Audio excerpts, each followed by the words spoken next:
नमस्कार छात्रों। इस वीडियो क्लास में हम लोग फ्यूचर इंडेफिनिट टेंस के सभी रूल्स को डिटेल में पढ़ेंगे। चाहे वो रूल हमारा बेसिक रूल हो या एडवांस रूल हो, पूरा का पूरा हम लोग कंप्लीट करेंगे फ्यूचर इंडेफिनिट टेंस केवल एक ही क्लास में। तो चलिए फिर करते हैं शुरुआत। सवाल ये है कि फ्यूचर इंडेफिनिट टेंस की पहचान क्या होती है। तो उसका जवाब ये है कि ऐसे कार्य यानी जो कि भविष्य में होंगे या आने वाले समय में होंगे उन्हें हम लोग बोलेंगे फ्यूचर इंडेफिनिट टेंस। अगर पहचानने की बात करें तो एक कोड होता है। अगर हिंदी वाक्य के अंत में गा गी गे ये शब्द आ रहे हैं तो इसका मतलब हमारा वाक्य फ्यूचर इंडेफिनिट टेंस का होगा।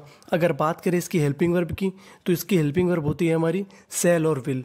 अब इसके हम लोग एग्जाम्पल देखते हैं। तुम कानपुर नहीं जाओगे, you will not go to Kanpur. मैं तुम्हें मारूंगा, आई विल बीट यू। मैं किताब नहीं पढ़ूंगा, I shall not read a book. हम तुम्हें बर्बाद कर देंगे, वी विल स्पॉइल यू। वे मैच खेलेंगे, they will play a match. रेलगाड़ी 5 बजे आएगी, ट्रेन अराइव्स एट 5 o'clock। अब आप लोग ये सोच रहे होंगे कि कहीं पे आई के साथ विल आया है, कहीं पे आई के साथ शैल आया है, कहीं पे रेलगाड़ी 5 बजे आएगी इस वाले वाक्य में विल और शैल लगा ही नहीं है, वर्ब की फर्स्ट फॉर्म लगी है। तो इन सब को पढ़ने के लिए अब हम लोग रूल की शुरुआत करते हैं। तो सबसे पहले समझते हैं, अगर हमारा फ्यूचर इंडेफिनिट टेंस अफर्मेटिव है यानी सकारात्मक है तब क्या होगा। तब उसका फॉर्मूला ये होगा कि सबसे पहले हमारा सब्जेक्ट आएगा यानी कर्ता, फिर उसके बाद हेल्पिंग वर्ब शैल या विल आएगी, उसके बाद मेन वर्ब की फर्स्ट फॉर्म यानी मुख्य क्रिया की पहली फॉर्म, फिर उसके बाद ऑब्जेक्ट आएगा और उसके बाद अदर वर्ड। अब आपको एक चीज़ याद रखनी है कि विल और शैल हेल्पिंग वर्ब का इस्तेमाल बड़ा सोच समझ के करना है। शैल का इस्तेमाल हम लोग आई और वी के साथ करेंगे और विल का इस्तेमाल बाकी सभी के साथ करेंगे, चाहे वो ही हो, शी हो, इट हो, दे हो, यू हो आदि। जैसे अब हम लोग एग्जाम्पल देखते हैं। मैं किताब पढ़ूंगा, आई के साथ क्या आएगा shall, I shall read a book. I subject, shall helping verb, फिर उसके बाद रीड मेन वर्ब, फिर उसके बाद बुक ऑब्जेक्ट। वह मुझे पत्र लिखेगी, she will write a letter to me. हम बाजार जाएंगे, we shall go to the market. We के साथ शैल, शी के साथ विल, आई के साथ शैल। अब अगर वाक्य हमारा नेगेटिव है यानी नकारात्मक है तब हमारा फॉर्मूला हो जाएगा सब्जेक्ट, फिर उसके बाद हेल्पिंग वर्ब शैल या विल, फिर उसके बाद नॉट, फिर main verb, object, other word. अब आपको एक चीज़ ये याद रखनी है कि फ्यूचर इंडेफिनिट टेंस में अगर शैल या विल हेल्पिंग वर्ब लग रही है तो मेन वर्ब की फर्स्ट फॉर्म आएगी। अब एग्जांपल करते हैं हम लोग। तुम खाना नहीं खाओगे, you will not eat food. मैं किताब नहीं पढ़ूंगा, I shall not read a book. यानी हेल्पिंग वर्ब और मेन वर्ब के बीच में क्या लगना है, नॉट। वह ये काम नहीं करेगा, he will not do this work. वह मुझे पत्र नहीं लिखेगी, she will not write a letter to me. Ramu और श्यामू स्कूल नहीं जाएंगे, Ramu and Shyamu will not go to school. इसमें सिंगुलर सब्जेक्ट या प्लूरल सब्जेक्ट का कुछ लेना देना नहीं है। आई और वी के साथ शैल का प्रयोग और बाकी सारे सब्जेक्ट के साथ हम लोग विल का प्रयोग करेंगे। अब अगर वाक्य में नेगेटिव हो और नेवर आ जाए, क्या आ जाए, नेवर यानी कभी नहीं आ जाए, तब क्या होगा। जो हमारा फॉर्मूला है वही सेम फॉर्मूला रहेगा, नॉट की जगह बस क्या रहेगा, नेवर। जैसे वह कभी स्कूल नहीं जाएगा, he will never go to school. मैं कभी किताब नहीं पढ़ूंगा, I shall never read a book. वे क्रिकेट कभी नहीं खेलेंगे, they will never play cricket. अब अगर हमारा सेंटेंस इंटेरोगेटिव हो यानी प्रश्नवाचक हो और वाक्य की शुरुआत क्या से हो यानी यस नो टाइप हो तब फॉर्मूला क्या रहेगा। तो सबसे पहले हमारी हेल्पिंग वर्ब आएगी शैल या विल, फिर उसके बाद सब्जेक्ट, फिर मेन वर्ब, फिर ऑब्जेक्ट, फिर अदर वर्ड। क्या वह अपना काम करेगा तो सबसे पहले क्या आएगी हमारी हेल्पिंग वर्ब, फिर उसके बाद सब्जेक्ट, फिर उसके बाद मेन वर्ब, फिर उसके बाद object. Will he do his work. क्या मैं घर जाऊंगा, शैल आई गो टू होम। क्या वे क्रिकेट खेलेंगे, विल दे प्ले क्रिकेट। अगर वाक्य हमारा इंटेरोगेटिव है और जो प्रश्न सूचक शब्द है वो वाक्य के बीच में कब, क्या, क्यों, कब, कैसे आदि आए तो जो हमारा पहले वाला फॉर्मूला था सेम वही रहेगा, बस जो क्वेश्चन वर्ड है वो पहले आ जाएगा। जैसे तुम स्कूल क्यों जाओगे, why will you go to school. तो जो वाई है क्वेश्चन वर्ड ये हमारा पहले आ गया, फिर helping verb, subject, verb, object. मैं किताब क्यों पढ़ूंगा, why shall I read a book. वे क्रिकेट कहाँ खेलेंगे, where shall they play cricket.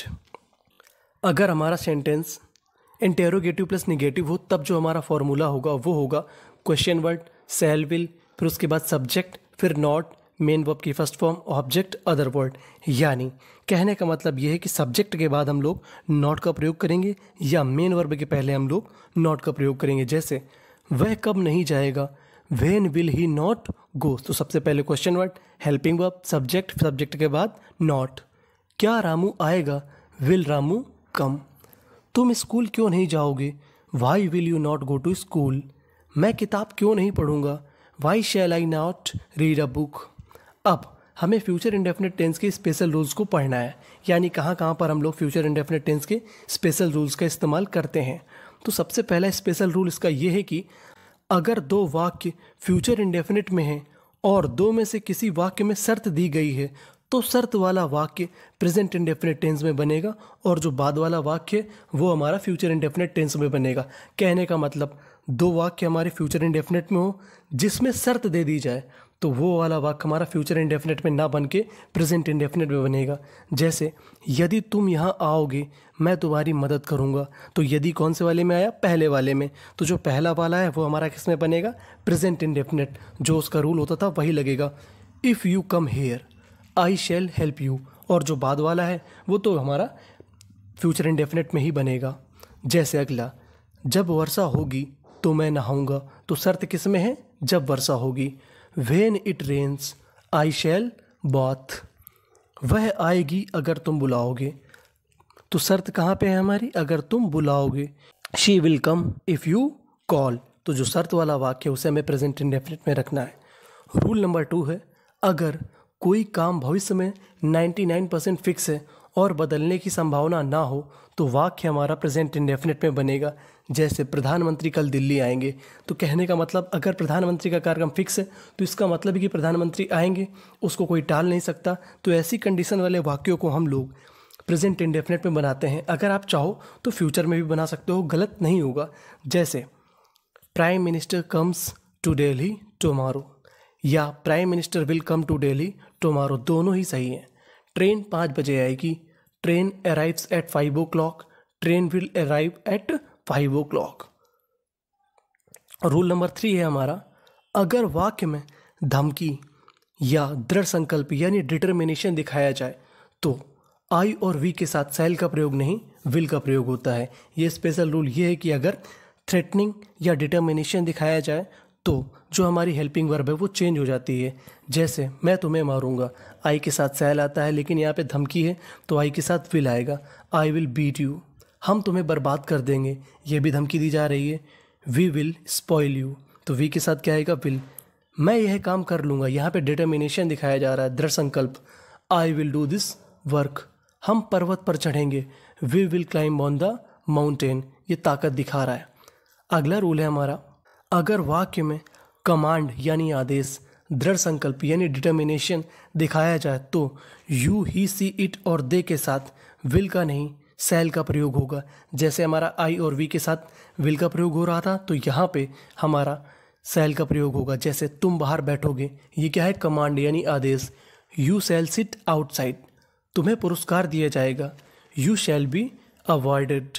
वह आज वहाँ जाएगा, ये ऑर्डर है, ही शैल गो देयर टुडे। तो ये थे हमारे फ्यूचर इंडेफिनिट टेंस के कुछ स्पेशल रूल्स। आई होप आपको फ्यूचर इंडेफिनिट टेंस समझ आया होगा। Thank you for